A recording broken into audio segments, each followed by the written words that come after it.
Dear brothers and sisters, fear is a very interesting emotion. It can motivate or it can paralyze.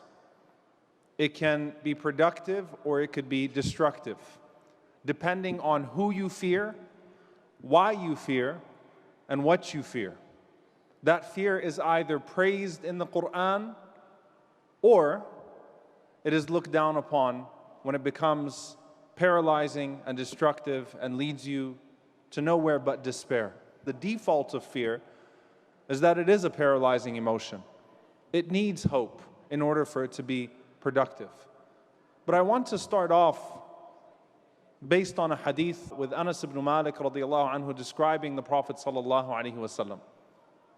And I want you to picture the scene. If there was to be an attack on a city, what usually happens to the most important people that reside in that city? Where do they go? What do? They hide. When a head of state is present and an attack unfolds, typically speaking, the head of state will be locked down under maximum security, and those who are already most vulnerable and poorest will be the greatest at risk because they weren't even important in the first place. And the most powerful and the most important, those who are deemed most important, are hid away and tucked away, often by their own commands. I want you to picture the scene in Medina. And this hadith sends shivers down my spine because I always think about it when I think about the quality of fearlessness that we take from the Prophet sallallahu alaihi wasallam. Anas ibn Malik says, "Kana Rasulullah sallallahu alaihi wasallam ahsan an-nas." The Prophet sallallahu alaihi wasallam was the best of people, and in this context, he was also speaking about the way that he was externally. He was the most perfect of people. Wa ajwad an-nas, and the most generous of people.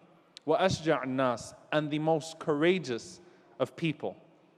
And he recalled this incident that took place where there was some noise outside in the middle of the night in Medina, and the people thought that they were under attack.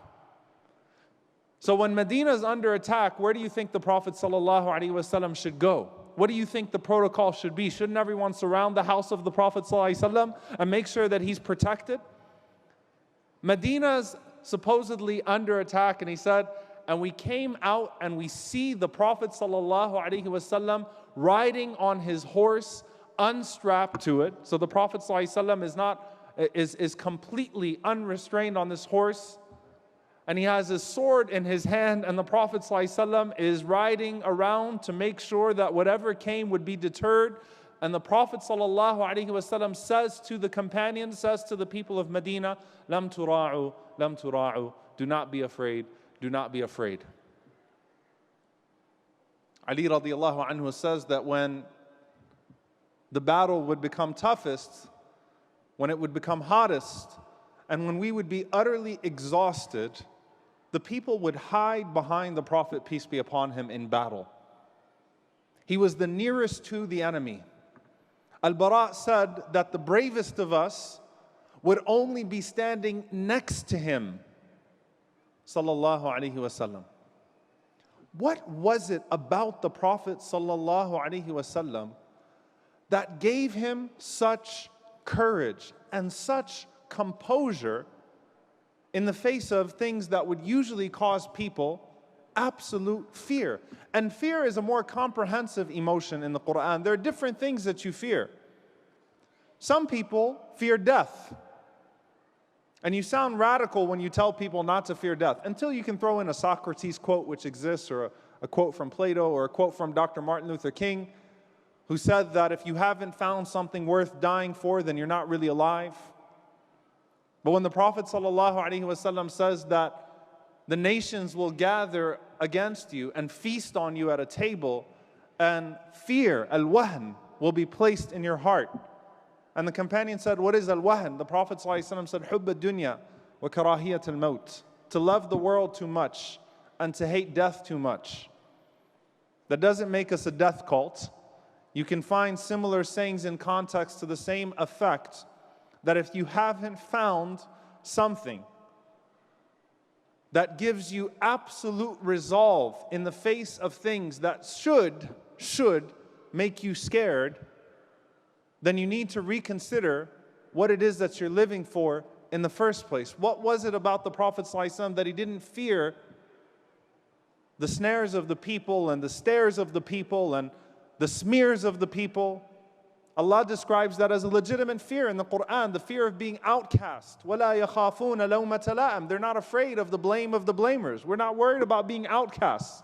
What was it about the Prophet ﷺ that when a man grabs his sword and stands on top of him and says, Ya Muhammad, man yamna'uka minni, O Muhammad ﷺ, who will stop me from killing you? That the Prophet ﷺ with full composure and tranquility can say, Allah. Without stuttering, without shaking, Allah. There was something about him, sallallahu alaihi wasallam. And it was that complete trust in Allah.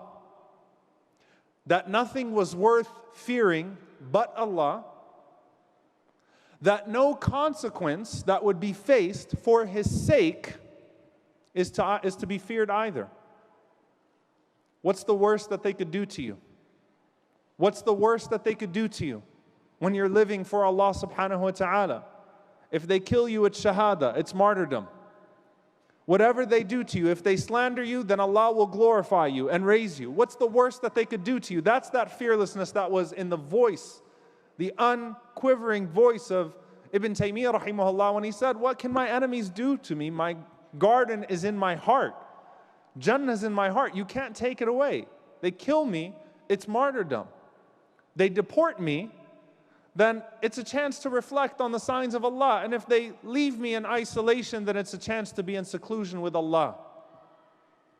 There is no fear, because there's nothing worth fearing except for Him, and there is no consequence worth fearing if it is faced because of your determination to do what He commands you to do, subhanahu wa ta'ala. And the Prophet ﷺ taught us many lessons in that. And I want you to think about this, because fear is a natural emotion and it takes time to get over that. And for many people, they really start to get over that fear when they face things that they realize were not so bad as they were made out to be. When they overcome difficulties in their life, then they're able to conceive of how they would deal with a difficulty of a greater magnitude when they face it in their lives. In the Battle of Uhud, when the Prophet ﷺ was almost killed and he's carried behind the mountain, and his enemies call out, Afil qawmi Muhammad, is Muhammad ﷺ amongst you? Is Abu Quhafa, the father of Abu Bakr, amongst you? Is Omar amongst you? And they boast that this was a day for us, that we have avenged our fallen in Badr. And one of the words that came out of them, or one of the sentences that came out of the mouth of Abu Sufyan that day was, we have Uzza, wala Uzza lakum, lana al-Uzza. We have Uzza, an idol, and you have no Uzza. The Prophet ﷺ didn't tell Omar radiallahu anhu to respond and insult his idol, because his idol was insignificant, and his words were insignificant, and his intimidation was insignificant. He said, respond and say, Allahu maulana wala maula lakum. Allah is our protector, and you have no protector. He brought it back to Allah, because if you have Allah, then nothing else matters. Then no one else can frighten you. Then no one else can scare you. Then no one else can intimidate you, because you realize that all dignity and honor and protection comes from Him. Take it back to the Prophet ﷺ. Shaykh Mohammad just spoke a little bit about it when he's in the cave. Shaykh Mohammad spoke about the actual protection from the enemies. But think about that. If there was any moment that would absolutely send shivers down your spine, imagine being in the cave that day and you can smell and see your enemies just a few feet away from you. all with their swords ready to pierce your body. All of them waiting for the opportunity to kill you. You've already seen so many of your own killed. You've already seen the torture of Ammar and Sumayya and Khabbab and so many of your family. You've already seen it all, and now this appears to be the end.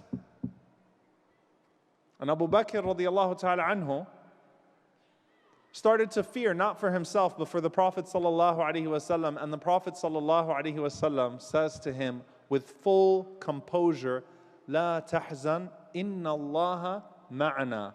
Do not be afraid, Allah is with us. The Prophet sallallahu alaihi wasallam didn't even mention any of the spider web or the bird's nest or any of the circumstances. No. Why are you afraid?